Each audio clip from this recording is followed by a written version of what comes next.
The NASCAR Camping World Truck Series on Speed is brought to you by Camping World. The Camping World Destination Recreation Sweepstakes is back and better than ever. Camping World's offering more prizes, more chances to win. Visit campingworld.com and enter today. By Royal Purple, the performance oil that outperforms. And by Toyota. You know what's back and better than ever? The action at Bristol. Oh my goodness. Oh, yeah. Look at the damage to that truck. That is Kenny Schrader's number 52. We're under a red flag condition. Here are the trucks that were involved in this most recent caution. It's a record-tying 12th caution here at Bristol Motor Speedway. Some of those trucks you see are involved are riding along in the top 10, Rick. Let's take a look. This is coming off turn number 4. You see the contact between David Starr and the 7 of Justin Lofton, and then here comes the hard contact. Here's a couple looks that I'd like you to listen to. Especially this one coming up right now. This is from the inside of the racetrack. You can hear. Listen to this right here. Listen to the contact. 3,400 pounds of metal. And look at the damage to the Kenny Schrader's Federated Auto Parts Chevy. And you know that tire is forced back right into where Schrader's feet basically sit when he's driving his truck. So that's why you saw him limp off. And darn, after watching that impact repeatedly, I'm glad he walked. I mean, that could have been something that he could have really been hurt. I know he's shaken up, but it was good to see him walk away under his own power. Big hit for Kenny Schrader. The 81 of David Starr involved in that as well. Yeah, a lot of damage to that Chasco Toyota, new sponsor on board for the first time, construction company out of Texas. What about some of the guys that have rebounded here tonight? Timothy Peters, after his problems with Elliott Sadler, he's all the way up to the 10th spot. What about Hornaday running 3rd? Certainly. Hornaday. Todd Bodine, we saw Todd Bodine fall out of the top 10. Right now he's being shown in the 7th position. Brad Keselowski, a late pit stop, has him 8th. Oh, Eric Almirola is sitting there looking at that big scoreboard in the middle of Bristol Motor Speedway and feels good about the fact that he sees that 51 truck up in 2nd, but he doesn't have to look down too far before he finds Todd Bodine, the guy he's racing for this championship. Todd's currently riding along in 7th, and you're just not going to make up enough ground like that. Eric Almirola also knowing that he's driving for the team that's won this race for the last 2 years with the guy in front of him leading. Well, we're getting ready to go over to lap 202 or 203 before this thing's over, and that's not something that Eric Phillips and Kyle Busch needed to see. When they made that pit stop around lap 31, they knew it was going to be risky. They were going to need a lot of caution flag laps, but that's what they needed to do to win the race. They're in a position to win it, but now they got to go overtime to grab it. There's our Aaron's lucky dog, Johnny Sauter. If you were Kyle Busch right now, would you not run on the flat of the racetrack on these pace laps, Michael? I would. That's a great idea, Phil. Just get that thing down on the bottom. That way the fuel pickup is setting more flat, and the gas is setting more flat, and that way the fuel isn't getting away from the pickup. You see, they put the pickup over in the right side of the fuel cell because when you go around these corners, it slings the fuel over that way. You can pick it up the most that way. But when you're going slow, the fuel doesn't sling over there, and therefore the pickup can't grab all that gas. Let's hear from the man who drove that truck. He's with Adam Alexander. No surprise, it's been a rough night here at Bristol. David Starr kind of at the beginning of our most recent caution. What happened, David?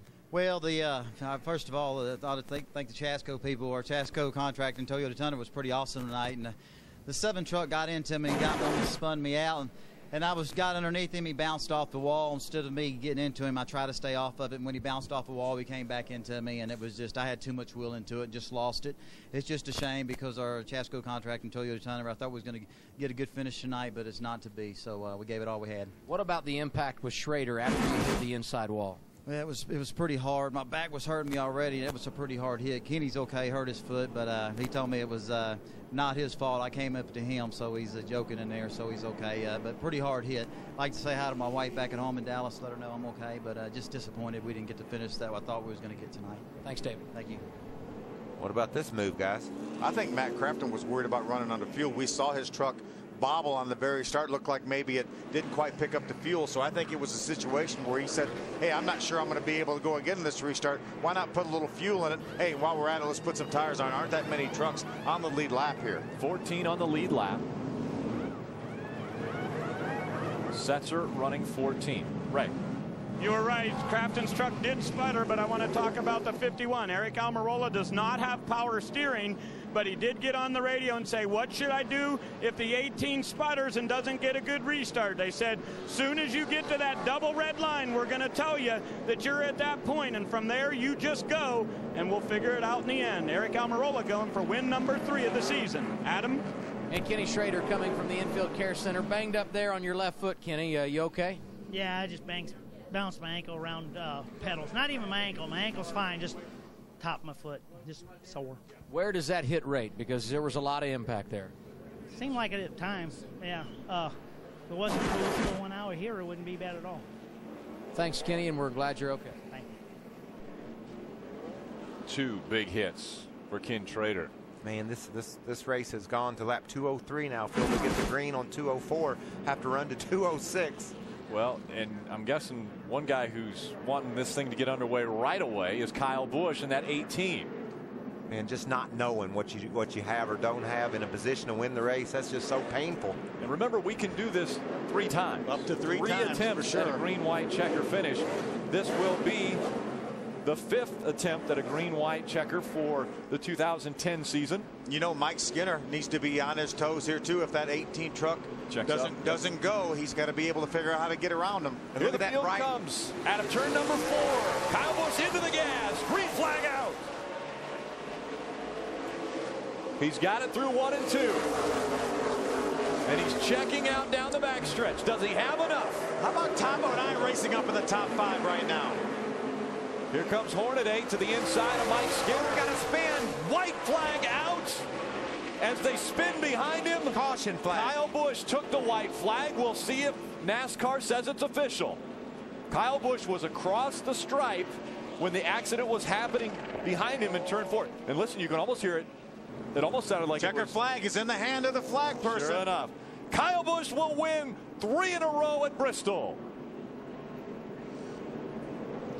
You could hear the motor blubber a little bit, it sounded like, on that 18 when he came through 3 and 4. But he's got enough to get the win. Austin Dillon's not happy with Matt Crafton. They were kind of shoving on each other coming down the front straightaway. How about Kyle Busch after making an adjustment, and we're hearing that he ran out of gas just now, but after making the adjustment after qualifying, he starts at the back, works his way to the front, made short order of the field, and gets another win. Got to be proud of that team, Bill.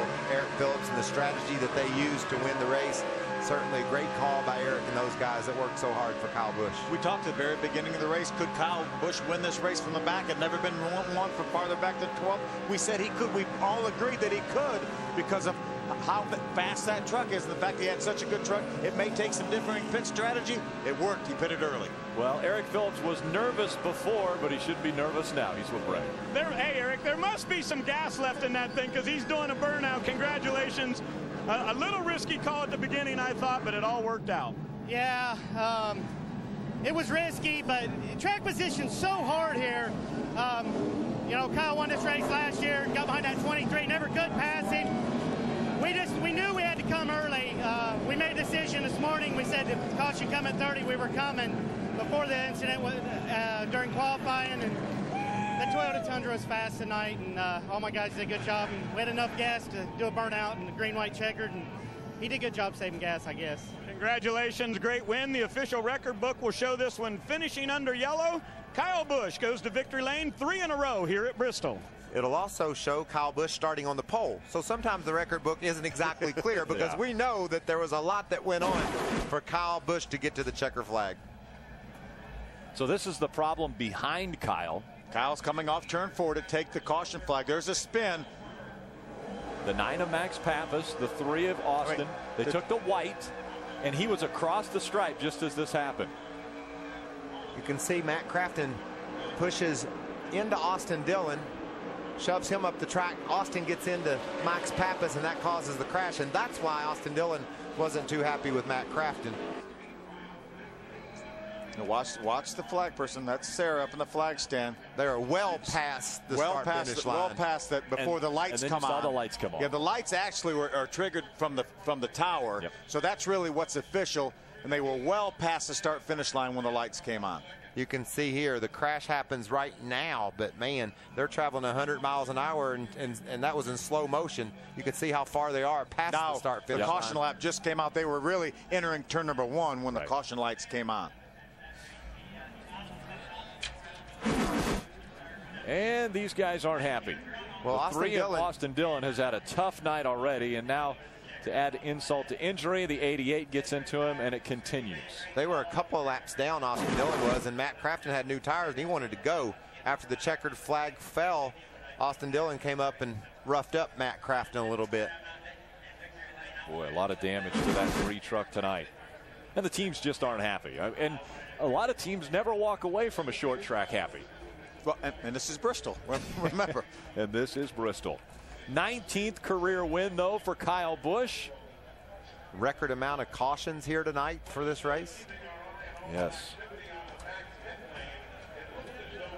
And a point leader, Ty Bodine, with so much struggles here, ends up with a top 5 finish unofficially. How do you do that? I'm not sure. Kyle Busch, 3 consecutive wins at this racetrack. Look at the names that he's in company with. Brendan Gaughan at Texas, a dominant performance, 2002 and 2003. Johnny Benson, 3 in a row at Milwaukee. Musgrave at Fontana. That's pretty Jack cool. Sprague at Phoenix. Johnny Benson, 3 in a row in Milwaukee. He's from that part of the world, so nice that Johnny had success there at his home track.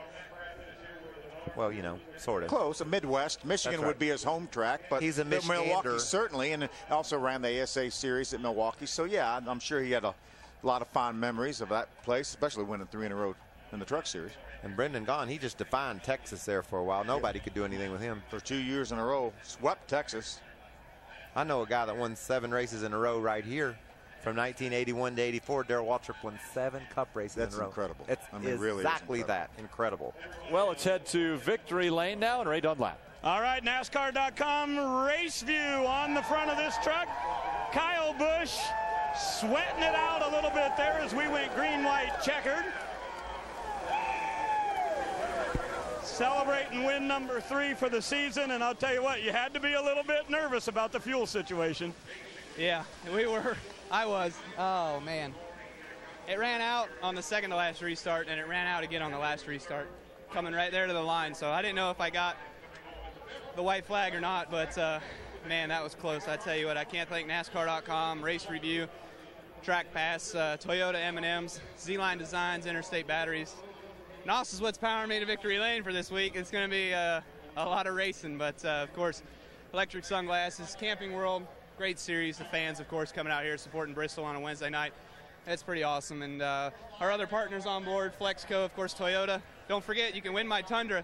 Go to winkylestundra.com, and we're giving away a free Toyota Tundra, so it's for the foundation. That may be the most sponsor plugs ever, but you did it very smoothly. I do want to ask you a question, though. You know, we've talked over and over. You've won 3 races in all the series here at Bristol, but no one's ever done 3 in the same weekend. Can you do it this weekend?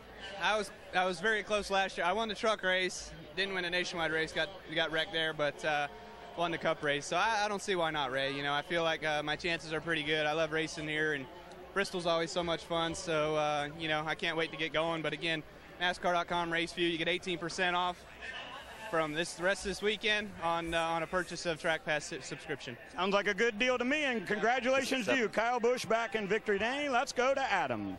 And Matt Crafton records a top 10 finish here tonight. That's the good news, but some interesting things happening there at the close. I know you and Austin Dillon had words. Take us through what happened and then what Austin and Crew Chief Danny Stockman said to you. I mean, they were upset. I mean, I understand they'd be upset. I mean, well, we were on the lead lap, and I was trying to get through them, everybody to get lined up behind the lead lap guys, because we came in and put tires on our stuff, and that's the last thing we want to do is wreck him. I mean, that was not intended. I tried to get him up off the bottom, and it was not intended to wreck. I was on the lead lap trying to race for position, trying to get something, and like I said, I got into a little harder than I meant to, and all in all, I mean, got to thank these guys that worked hard today. We had an overheating problem there at the very beginning, and had to keep coming down, cooling the thing down, drill a hole in the nose of it, cool it down, got to second, and then just started running out of gas there at the end. Thanks, Matt. Thank you. So that was one side of the story. Matt Crafton obviously saying he didn't want to get into the back of the 3 of Austin Dillon, but he did. And Austin Dillon went around and Well, Kyle Busch went around, but it was in celebration.